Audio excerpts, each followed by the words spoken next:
You know, what is it that really separates a good manager from a truly great one? Well, it might actually be a lot simpler than you think. Today, we're diving into a super powerful management philosophy, and it's all wrapped up in a story about one man's search for the perfect boss. So, this whole thing kicks off with a pretty bold idea that most managers are only getting the job half right. It's not that they're bad people or anything, it's just that there's this fundamental split in how we usually think about leadership. And we're about to get the story of that other, much more effective half. All right, so let's meet our main character. He's this bright young guy on a serious mission. He's not looking for fame, he's not looking for money, he's looking for something way, way rarer. A truly effective manager. He wants to work for one, sure, but the real goal? He wants to become one. And believe me, this was no casual search. This guy went all out. He traveled the world, talking to literally everyone. Government administrators, corporate execs, military officers, you name it. He saw every kind of workplace imaginable, from tiny towns to massive capital cities, just trying to find that one universal secret to success. But what he found was, well, it was kind of a bummer. Instead of finding a clear path to great management, he just found this massive divide.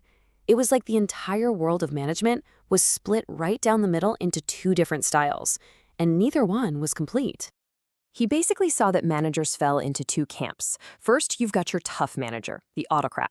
This person is all about results, the bottom line, profits. And sure, the organization wins, but the people, they usually lose. Then on the other side, you've got the nice manager, the Democrat. They're super supportive, all about the people. The people feel great, but the organization's results tend to take a hit. And this is what was driving him crazy. He realized that both of these styles were just one half of the whole picture. If you only focus on results, or you only focus on people, you're not a full manager. You are, as he put it, just half a manager. So that's when it clicked for him. His goal became crystal clear. He was looking for a manager who had figured out a system where everybody wins, where the organization thrives and the people thrive right along with it.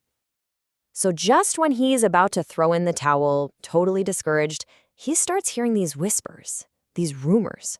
Stories about some special manager in a town nearby who just didn't seem to fit in either of the boxes he'd found. And this, right here, was the turning point. And these stories were exactly what he'd been hoping for. A leader whose team was not only super productive, but also genuinely happy. It sounded almost too good to be true, right? Could this finally be the person who cracked the code on how to be a whole manager? So, of course, he gets a meeting. And after listening to this manager describe his approach, our young guy thinks he's got him figured out. He says, okay, so you're a participative manager, right? And the manager's response just completely shatters his theory. On the contrary, he says, he doesn't believe in getting involved in his people's decisions at all. Whoa. Okay, so he's not the tough guy autocrat, but he's not the nice guy Democrat either. What in the world is he? This is where the manager reveals the really simple but totally profound idea behind his success. This is the secret sauce that connects happy people with amazing results. He actually points to a plaque on his desk that has his entire philosophy written on it, boiled down to one sentence. People who feel good about themselves produce good results. For him, performance isn't about applying pressure, it's all about the self-worth of his team. And the logic here is, well, it's almost shockingly simple. It's a straight-up cause and effect thing. When people feel valued, when they feel confident and good about what they're doing, they just naturally do their best work. Step one flows right into step two. But then the manager adds this really crucial detail. Good results isn't just about churning out a lot of stuff. It's about quality. He actually points out the window at all the foreign cars on the road and makes the point that they got popular not just because a lot of them were made, but because they delivered the quality that customers really wanted. Okay, so now our guy is totally hooked. He gets the philosophy, the why behind it all, but he still doesn't have a name for this style. He asks the manager, what do you even call this approach? And the manager's answer is simple, it's memorable, and it's totally unexpected. He just says, I'm a 1-minute manager. Our young man had never heard of anything like it. So what on earth does that mean? Well, it's someone who gets huge results from people by spending very little time. Now, the name itself sounds almost impossible, right? It promises this incredible level of efficiency, which, you can imagine, makes our young man pretty skeptical.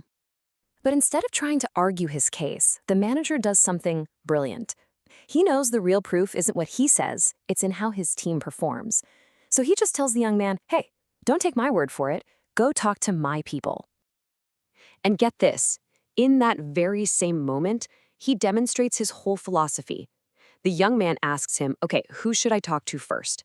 And the manager won't give him an answer. He empowers him to make the choice himself, putting his whole idea of personal responsibility into action right then and there. And this, of course, brings us to the ultimate question. The story has shown us the problem and revealed the philosophy, but it leaves us on a cliffhanger. We know what a one-minute manager is now, but the final and most important question is still hanging in the air. How do you actually become one?